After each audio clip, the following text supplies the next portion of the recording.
اعوذ باللہ من الشیطان الرجیم بسم اللہ الرحمن الرحیم السلام علیکم ورحمۃ اللہ وبرکاتہ نحمدہ ونصلی علی رسولہ الکریم سبحان اللہ وبحمدہ عدد خلقہ ورضا نفسہ وزنۃ عرشہ ومداد کلماتہ۔ اللہ تعالیٰ کی توفیق سے کچھ عرض کرنے کی کوشش کرتی ہوں۔ اصل ہجرت ہے کیا؟ ہجرت کے بارے میں ہم پڑھتے رہتے ہیں نا، کہ جب یہ ہم نے پڑھا ہے اکثر کہ جب مسلمانوں کو مکہ مکرمہ میں بہت زیادہ تکلیفیں دی گئیں تو ایک وقت ایسا آیا کہ ہجرت کا حکم ہو گیا، اور کچھ لوگوں نے حبشہ کی طرف ہجرت کی، کچھ لوگوں نے مدینہ منورہ کی طرف ہجرت کی، اور اس سے پہلے جو مظالم ہوئے وہ آپ سب جانتے ہیں، شروع سے پڑھتے آئے ہیں۔ لیکن ہم نے یہ بھی دیکھنا ہے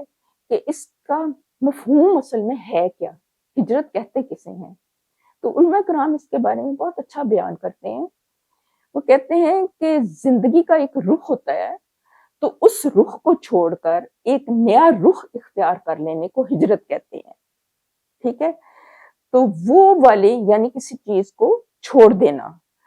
یعنی انسان کی جو زندگی کا پہلا رخ ہے اس کو چھوڑ کر دوسرا رخ اختیار کر لینا۔ مثال کے طور پر وہ یہاں تک مثال دی جاتی ہے کہ اگر ایک شخص پہلے داڑھی نہیں رکھتا تھا تو اب اس نے داڑھی رکھ لی ہے، تو اس نے وہ اس پہلی حالت کو چھوڑ کر جو دوسری اختیار کر لی ہے اچھائی کی طرف، تو اس نے ہجرت کر لی ہے۔ اسی طرح سے کوئی ایک شخص ہے، وہ کافی سالوں سے شراب نوشی میں مبتلا ہے یا کسی اور نشے میں مبتلا ہے، تو اگر وہ نشہ چھوڑ کر اب اس نے توبہ کی زندگی اختیار کر لی ہے، وہ رجوع کر لیا ہے، اللہ تعالیٰ کی طرف رجوع کر لیا ہے، اس نے اپنے آپ کو اللہ تعالیٰ کے آگے جھکا دیا ہے، تو اس نے اپنی زندگی کا وہ رخ چھوڑ کر ایک بہتر رخ اختیار کر لیا ہے۔ تو یہ ساری ہجرتیں ہیں۔ تو اس مفہوم کو بھی ضرور سمجھنا ضروری ہے۔ اور مراد کیا ہے کہ انسان اللہ کی محبت میں، اللہ کے رسول کی محبت میں ان سارے علائق کو، ان ساری جکڑ بندیوں کو، ان ساری محبتوں کو انسان جو ہے وہ چھوڑ کر تو اللہ تعالیٰ کے آگے جھک جائے، بچھ جائے، اور اللہ تعالیٰ کی رضا کے حصول کے لیے وہ آگے بڑھے اور بہتری کی طرف وہ کوشش کرے، اور پچھلی جو رذائل ہیں ان کو وہ ترک کر دے۔ تو یہ سب چیزیں جو ہیں وہ ہجرت کے زمرے میں آئیں گی، اور اس کی اعلیٰ ترین شکل جو ہے وہ وہی ہے جو کہ صحابہ کرام نے کی، کہ اللہ تعالیٰ کی محبت میں انہوں نے اپنا گھر بار، اپنی جائیدادیں، اپنا وطن سب کچھ چھوڑ دیا۔ تو یہ چیز ہے۔ پھر اس کے بارے میں تھوڑا سے میں بات کرنے کی کوشش کروں گی اللہ تعالیٰ کی توفیق سے۔ اپنی زندگی کو ہم عام زندگی میں اس کو کیسے اپلائی کر سکتے ہیں؟ مثلا ہم اپنی زندگی میں اس چیز کو اس طرح سے اپلائی کر سکتے ہیں کہ ہم اپنا جائزہ لیں، اپنا مراقبہ کریں، اپنی ذات کا مراقبہ کریں، اور دیکھیں کہ ہمارے اندر کیا کیا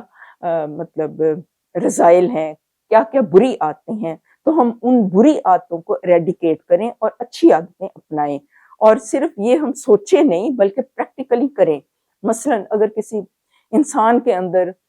کوئی بھی بری عادت ہے، مثال کے طور پر اسے جھوٹ بولنے کی عادت ہے، لوگ کیونکہ اس کو بہت ہلکا سمجھتے ہیں نا کہ جھوٹ بولنے کو، حالانکہ علماء کرام بتاتے ہیں کہ جھوٹ بولنا جو ہے نا یہ گناہ کبیرہ ہے۔ تو اگر انسان یہ تہیہ کر لے کہ آج سے میں نے جھوٹ نہیں بولنا، تو اس کا مطلب یہ ہے کہ اس نے جھوٹ بولنے سے سچ بولنے کی طرف اس نے ہجرت کر لی۔ پھر اسی طرح سے اگر کوئی شخص جو ہے مطلب خدا نخواستہ کسی اور برائی میں مبتلا ہے،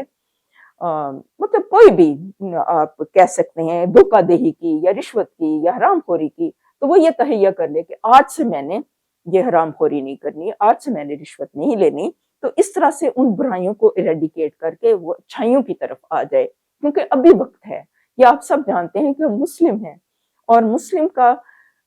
ہم سب کا یہ عقیدہ ہے کہ ہم نے آخرت میں اللہ تعالیٰ کو جواب دینا ہے۔ تو اس جواب دہی کے تصور کو اپنے سامنے رکھتے ہوئے ان بری عادتوں کو ہم چھوڑنے کا فیصلہ کریں، یہ تہیہ کر لیں۔ اب یہی میں نے عرض کرنا تھا کہ جب ہم بڑے بڑے مسائل بیان کرتے ہیں نا، تو اس کے ساتھ ساتھ ہم نے یہ بھی دیکھنا ہے کہ پریکٹیکلی ہم اپنی زندگی میں کیا بہتری لا رہے ہیں اپنی شخصیت میں، کہ کون سی عادتوں کو ہم ایریڈیکیٹ کر رہے ہیں اور کون سی اچھائیوں کو ہم پرموٹ کر رہے ہیں، یہ بھی ہم نے اپنا مسلسل جائزہ لیتے رہنا ہے۔ اور حضور پاک صلی اللہ علیہ وسلم نے جو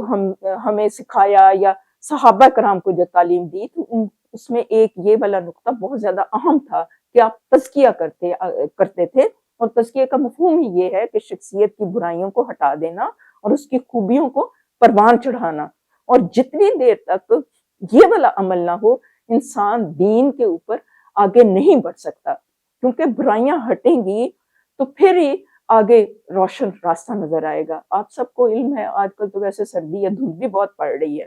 تو کیا ہوتا ہے کہ اگر آپ گاڑی میں ٹریول کریں یا جو بھی وہیکل ہے اس میں آپ سفر کریں، سامنے اگر ونڈ سکرین کے اوپر دھند ہو تو آپ کو کچھ نظر نہیں آئے گا، ایسے ہی ہے نا۔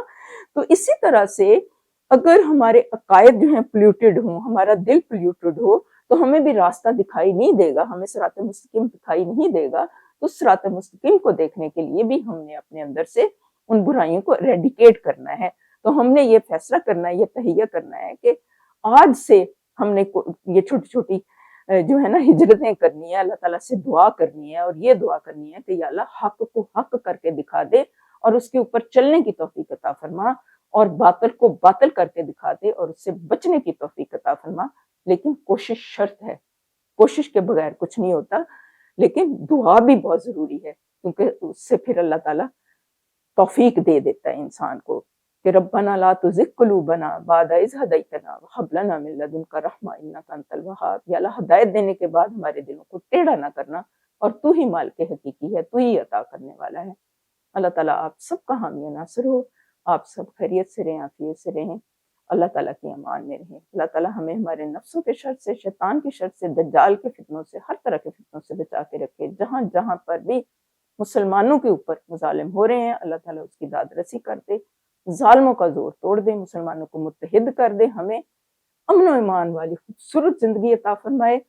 اور ہمیں عادل اور نیک اور صالح اور قابل حکمران نصیب فرمائے۔ ہمارے ملک میں، ہماری پوری کائنات میں اللہ تعالیٰ امن و ایمان کی فضا کو بحال کر دے، ظلم اور زیادتی کی فضا کو اللہ تعالیٰ ختم کر دے۔ سبحان ربک رب العزت عما یصفون وسلام علی المرسلین والحمد للہ رب العالمین۔ السلام۔